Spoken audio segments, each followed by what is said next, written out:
Good evening friends নিয়ে চলে এসেছি নতুন একটা রেসিপি রেড চাটনি বা মোমো চাটনি। মোমো দিয়ে যে আমরা রেড চাটনিটা খাই সেটা রেসিপি।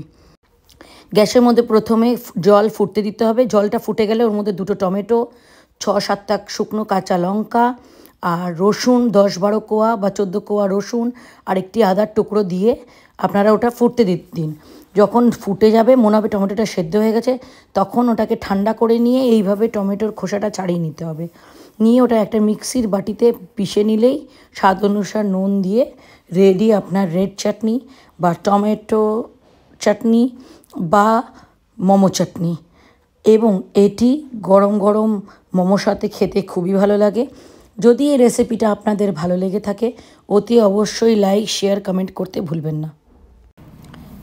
আমার এই চ্যানেলটা সাবস্ক্রাইব করুন বা ফলো করুন। Thank you for watching so much. আপনাদের এই লাইক ভিউ কমেন্টে আমি অনেক অনেক উৎসাহ পাই নতুন নতুন আরও রেসিপিস আনার জন্যে। প্লিজ আমাকে সাপোর্ট করুন, আমার ইউটিউব চ্যানেল সাবস্ক্রাইব করুন, আমার ফেসবুক চ্যানেল ফলো করুন। Thank you everyone.